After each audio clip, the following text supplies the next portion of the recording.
it's pulling at our core, this desire in our soul. And when you're working in a mission-driven profession like education, when you see the dropout rates that we have, that's a huge red flag. And everyone knows it. And unfortunately, we stick at it because we are so called to support these children. But there's no clear alternative there. And at some point, we've got to have a look outside and see what people are doing is actually benefiting them, but mostly benefiting the kids. And that's what we're there to do in the first place, is work for them.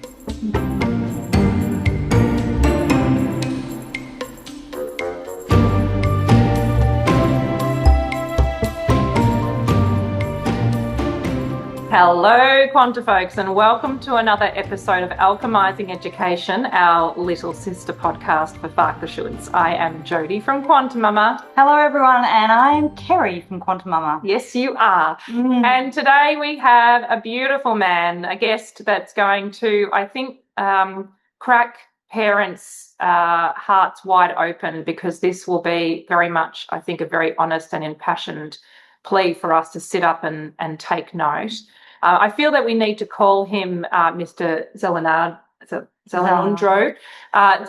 He's going to, oh my God, I've already got it wrong. We're going to call him Mr. Z.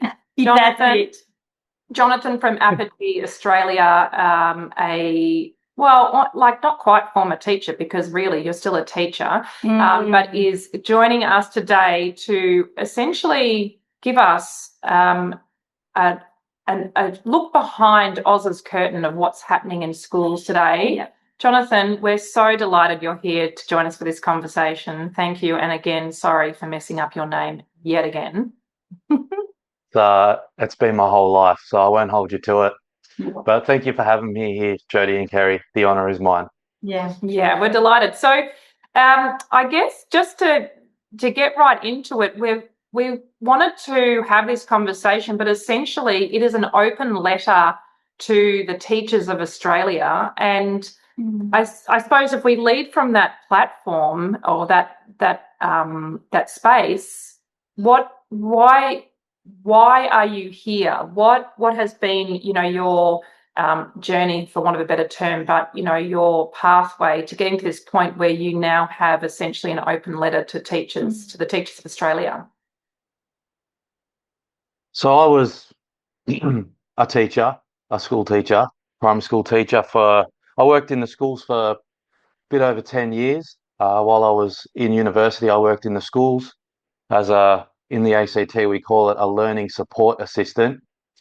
And then I was a teacher for going on 8 years, and I decided to walk away from it because, like many before me that have stepped away, I felt like something wasn't aligned with the reason that I got into it in the first place. And teaching is one of those professions that is mission driven.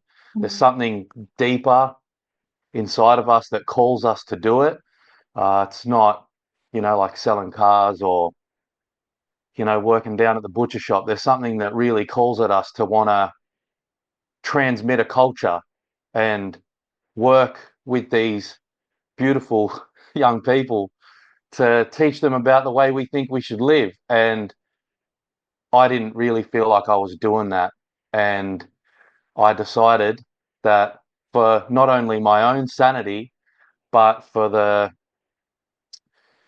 children that I was teaching, that I needed to go out into the world and look at what education looked like, not in a school, and what it could look like if it was actually designed as intended to transmit a way of living and a way of pouring into the children first, and not imparting on them something that a system has decided we need to do.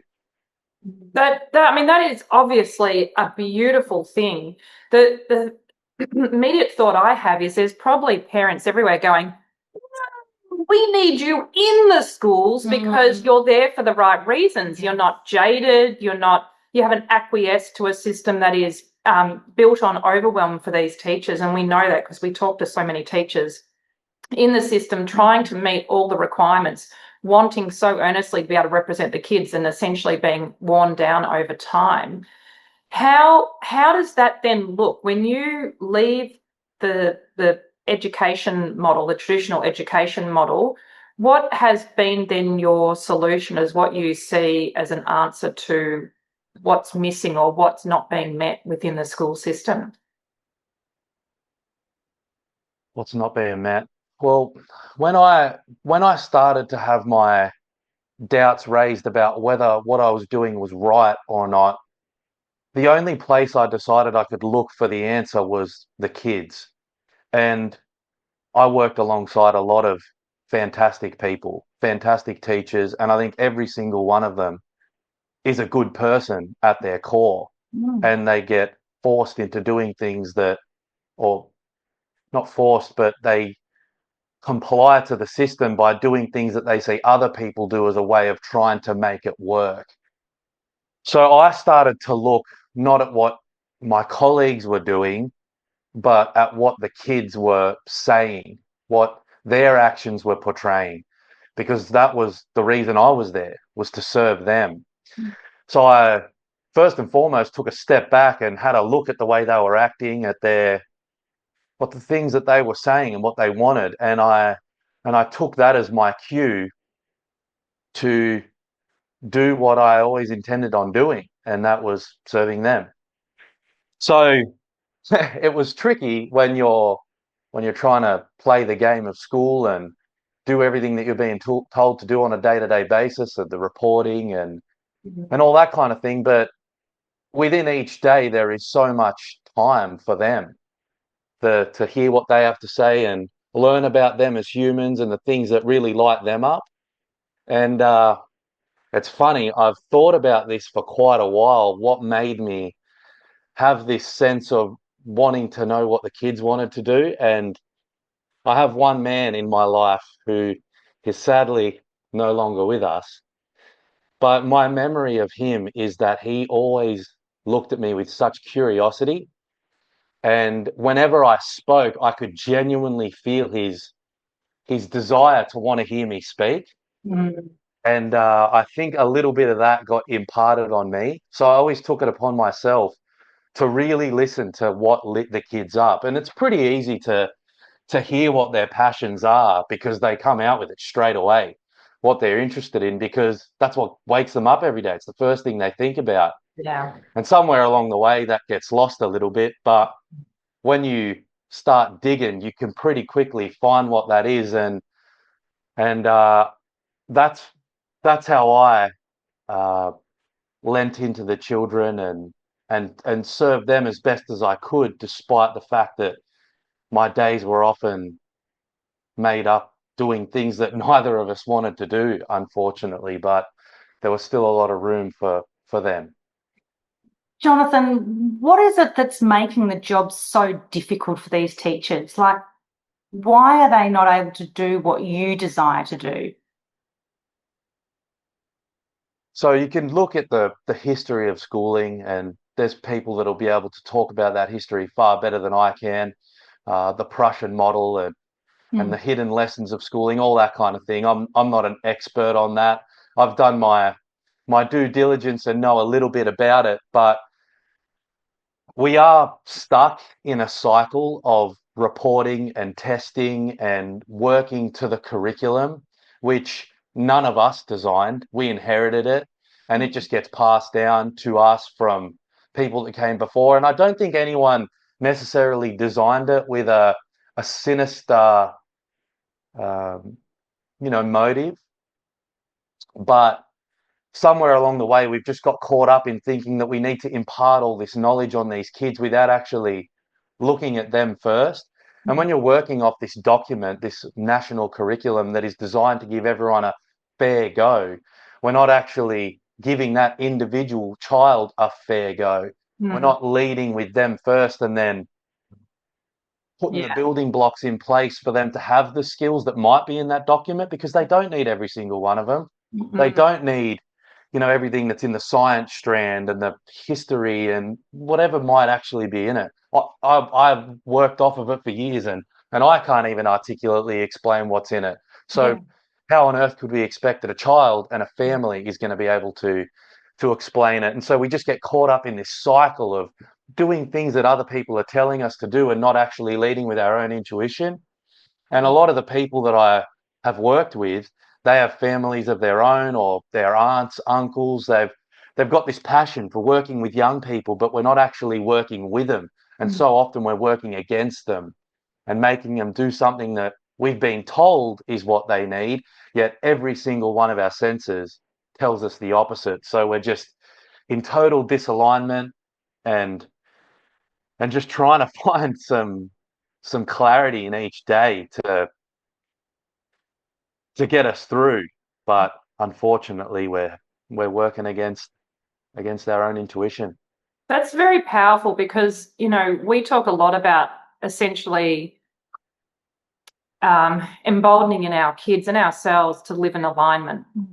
And what that basically means is honouring that inner truth or that intuition that kicks in. And I can only imagine how corrosive and carcinogenic that would be for a teacher's mental health who started out with what we'll call the right reasons, but basically altruistic intentions about what their career could be and how they could have the ripple effect through their community with children, to then be in this space where they're living out of alignment, not having the intuition on it, you know, knowing that it's wrong, but still doing it, you know. So it's almost like this sort of self-abuse cycle that happens that just must be so corrosive to even how you show up in the world, how you feel about yourself, how you interact with those around you, including the, you know, students that are under your tutelage as well. And so if you could speak to, I guess, the teachers at large who are in varying degrees of being worn down or disillusioned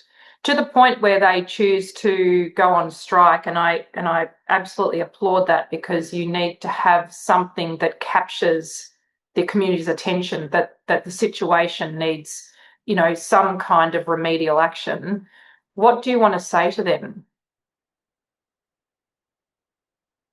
Your instincts are right that we want to do something different. And I applaud every single teacher that sticks at it, because the kids need us. And there's a part of me that just wants to go back into a school tomorrow and be there with the kids and be alongside the teachers, the good people that are still there day to day doing what's right by them.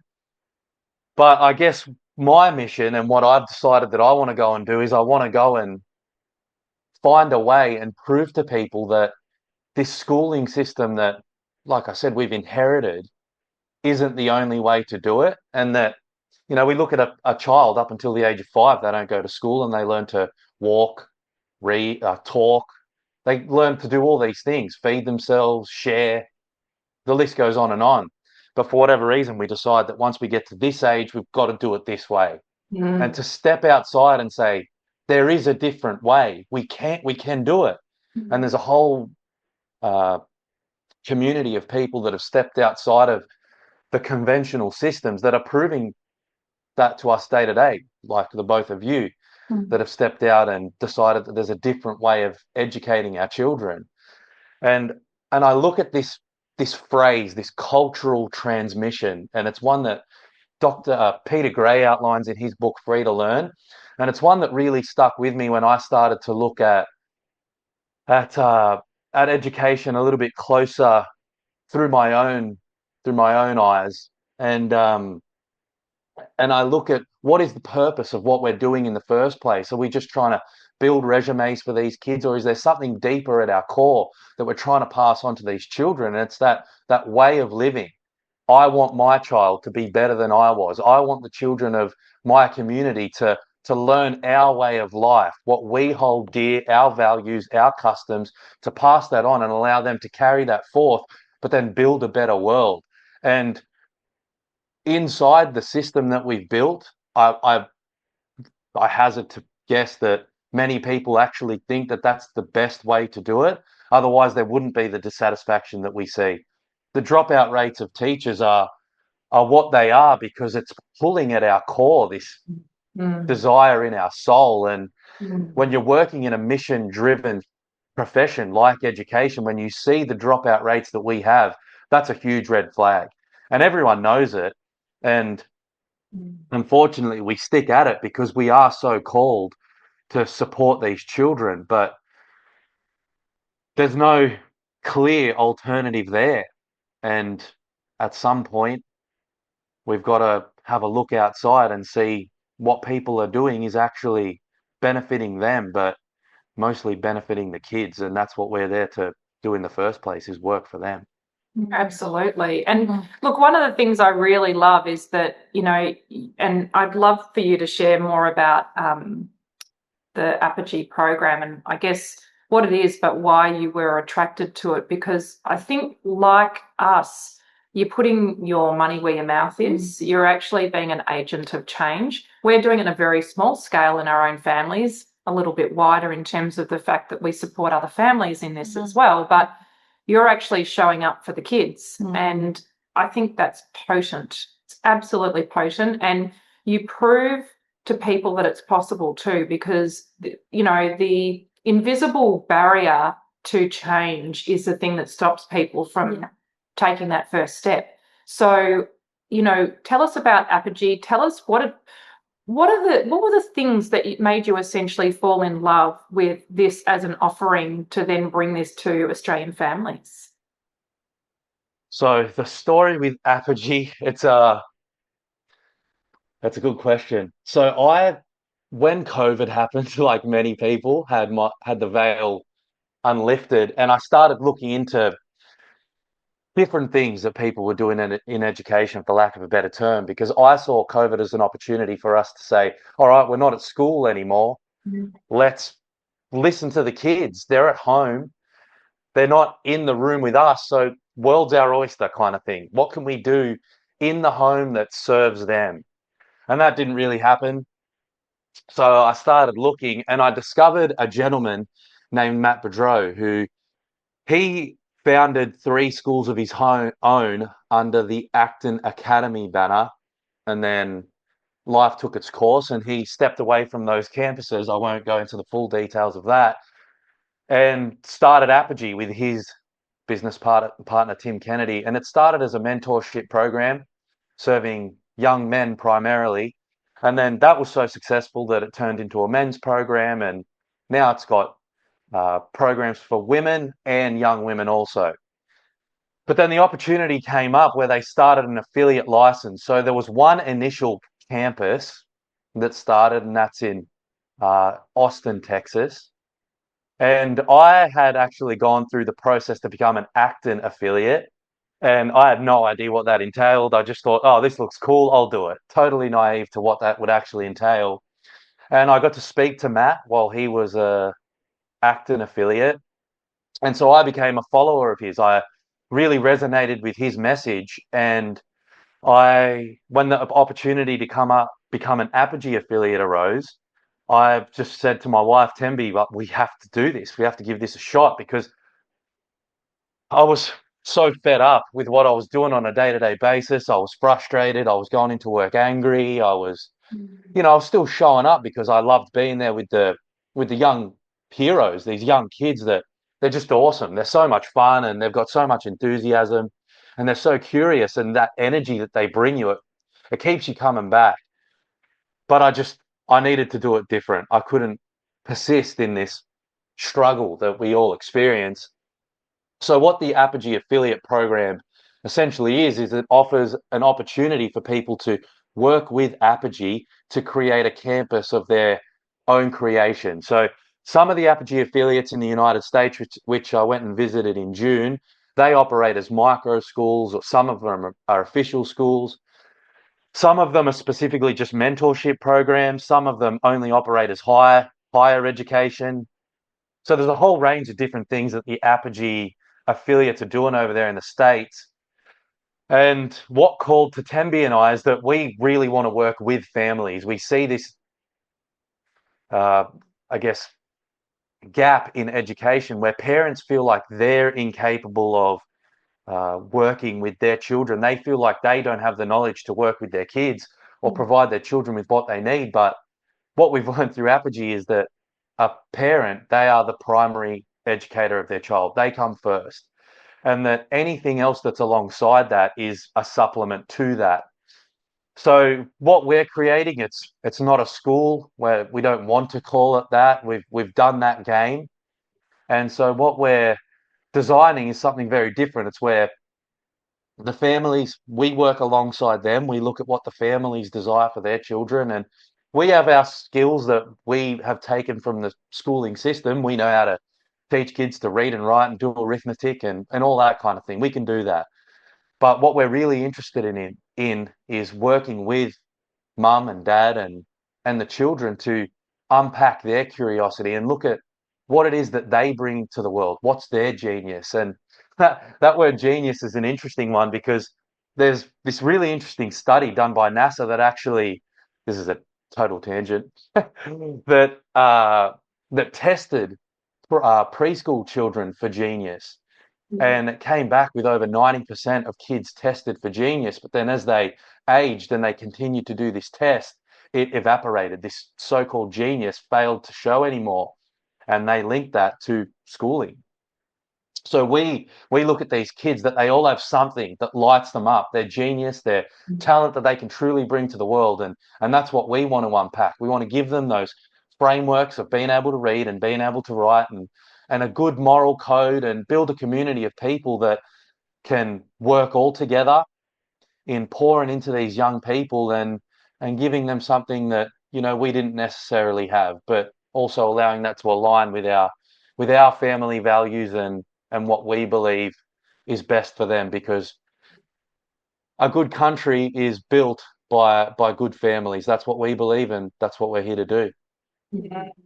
That's amazing. That it's such a gift, and the fact that you've identified the gap in the programming of the education system and the separation of family from being involved or feeling qualified to be a part of that is really important. So to know that Apogee Australia is going to be able to focus on that, I certainly know through my own experience that when things got a bit tough, they sort of almost say you're helicopter parenting, you can't get involved, let us deal with this, and it's kind of like, no, you're separating us. We want to build the relationships with our children, so that they feel like they're part of community, so they can trust relationships and trust themselves. So what you're doing is amazing. And what I also love is the fact that you are that example of, recognizing where things aren't in alignment, and you're kind of going, this isn't working for me. How do I help these kids when I'm not in alignment? And once you're in alignment as the educator or the facilitator or the guide or the mentor, you're shining when you talk about it, Jonathan, so that's got to rub off on these kids. And the fact that the programs are so structured that they can't find what lights them up along the way, whereas you're the demonstration as an adult, and we all have to demonstrate as adults, is that, when we're not in alignment, we need to be allowed to pivot. We need to be allowed to change. We need to be able to try new things. And that's, as adults, we demonstrate that, and your program is going to be able to help that for the families and the kids. So, yeah, it's exciting, really exciting. Thank you. So where to from here? Where to from here? That's a good question. We're figuring it out day by day, but our deepest desire is to be back with families and children, and my wife and I, we have a child of our own. She's not even 3 years old yet. We've got another one that's going to join us here in the world in a couple of months. Very exciting. So we're on this journey ourselves of watching our daughter and seeing the way that she grows up in this world. So we feel like we're learning this all over again. Like, what is it that a child requires to become a stand-up human? And this is what we're in the business of. It's human development. And so we're learning it from the ground up as we speak. So we're also stepping into the world of business and doing education our way, and in a way that aligns with us. So we're out there talking to families at the minute about what we are looking to create, and seeing if there's anyone that aligns with our vision for not just education, but the way we live our life. And I say this word education, and there's the schooling and curriculum and all these things, but it's just on a day-to-day basis. Like when we look at our kids, what they're doing, what they're curious about, and follow their patterns of existence, then your day-to-day just becomes its own story and its own journey, and there's never going to not be something to do. So we're being led by her and led by the questions that arise day to day on that people come to us with about education, and we just take it as it comes. We're building some really cool partnerships with people up here on the sunny coast and around the country with yourselves in working with families and helping unpack what it is that what we're here to do, just as humans. Like, why are we on this earth in the first place? Like, that question in itself, like that's something that I'm still trying to figure out, and I don't think you ever get the answer to. But when we raise our children, how do we coalesce that with their upbringing? What do we want for them? What do we want as adults, and how do we tie that all together as a way of life? Yeah, absolutely. And I think that for us, we obviously we're interested in the parents so that parents can be the ripple effect for their children. And when the parents feel, I guess, without a compass, that makes this whole process seem really overwhelming. So, we tend to say, look, you've just got to find a framework that works. And I think that the thing that excites me about programs or frameworks like Apogee, but even the energy that you've put behind that, like the reason why you are where you are, is really compelling for parents. You're someone who has seen inside the system, has done their level best to show up in this way that you want to, your best version of yourself for your kids and so forth, as in your students, and then basically gone, this is not working, we need to find another framework so that we can keep the genius spark alive. We don't dampen that down. And if there was ever a reason for a parent to make a change, surely that has got to be it. Because I think within all of us parents, depending on our experience in the education system, there is a remembering that genius spark was extinguished, or at least dimmed at some point, because we all had it, right? And when I look at what kids do in their first, say, even 3 years of life, or even from gestation, if you think about the innate intelligence of nature and the way cells combine and create a human with toenails and eyebrows, it's just wild, right? We're not doing that. The cells, it's in them. That's right. So, I mean, I think we identify as geniuses from that point, right? We grew 5 fingers and, all those sort of things. So there must be something that must hit the hearts of parents where they're just, in order to make that first move, take that first step, they need to have some assurance that they will be caught on the other side. And I think that, having a program that supports family dynamics is just, it's like the pinnacle of a solution for having an alternative way to live life. And so I'm really grateful that people like yourself have actually found a pathway out of the known comfort and assurance of just having a career that didn't feel in alignment, so almost that, what do you call it, that kind of devaluing of your own values and actually putting yourself out there. It's incredibly brave. And I just want to say that to you from one parent to another, that I'm so grateful, and I'm sure I'm speaking for many around the country, probably the world, because it's a shared concern. But, we're very grateful that there are brave people like you that do find another solution. I think this is going to be something that's going to interest a lot of people. And I know that at this stage you're looking at sort of in person based on the Sunshine Coast, but the hope is obviously for the tentacles to spread throughout the country. Is that right? Yeah. So Apogee, anyone can become an Apogee affiliate. We just went through the application process and were accepted. I still sort of wonder why I was accepted, because, like anyone, I'm my own harshest critic and know that I have many deficiencies. But and I still wonder why people would ever trust me with their child, but I'm very grateful that people have been kind enough in the past to let me teach their children, and now we're going out and doing that on our own.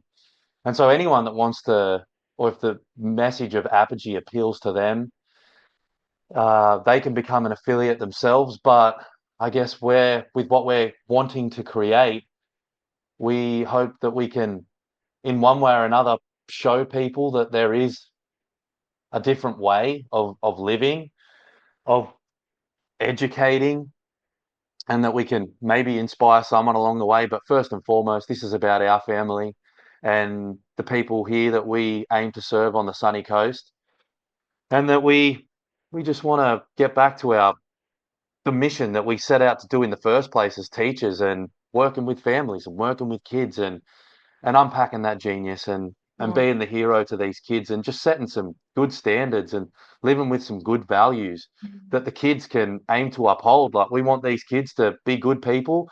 We want them to let their genius shine. Well, guess what? You're gonna have to meet a pretty high mark, because we're gonna be the ones that are setting that mark. And we've got some fantastic families up here on the sunny coast that are just awesome people, that are great mums, great dads, that are out there killing it, doing so much in their day to day.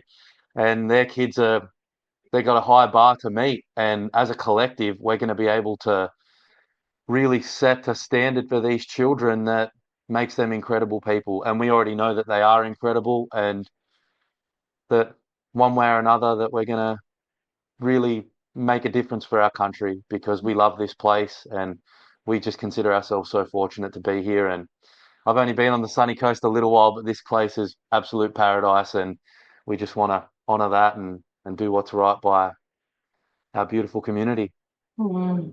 Beautiful. That is a beautiful note to end on. Yeah. Mr. Z, thank you so much for joining us. And, we absolutely will point people in the direction of Apogee. I think that, solutions-based frameworks are what families need. And we're so grateful for you, your passion and your commitment to making this happen. Another beautiful conversation. Yeah, thanks so much, Jono. We really appreciate it, because we need people like you to just be, changing things up and giving parents some, confidence that there's other ways. So, yeah, thanks for your time. Thanks so much for having me. I appreciate it. Thanks. Sorry. John. No, you're right. I will never cut off a teacher again. Let that be on record. Yeah. Quanta folks, thanks for listening. Thanks for joining in. Thanks for, participating in this conversation with your presence. But more than that, use this as an opportunity to take action in some small measure, if only just to honour what's right for you and your heart, but also your children. It is possible. There are people out there looking for solutions, and, you might be one of them. Until next time, Quanta folks, with this Alchemising Education conversation. Yeah, thanks for joining us, everyone. See you soon. Hey, Quanta folks. The conversations that we have about alchemising education are underpinned by our amazing Take the Leap course for parents, which is all about deschooling the parents. If you're keen to deep dive more, then check out the QuantiMama.com website and find the Take the Leap course. This course is beautiful because it will give you an opportunity to examine where your programs are, where you're creating limiting beliefs and expectations for your child. And it ultimately frees you to be the best advocate for your child that you can be. And that's all of us can ever want for our children. Just to love, nurture, and watch them become the most incredible individuals that we already know them to be. So more info, head to QuantiMama.com.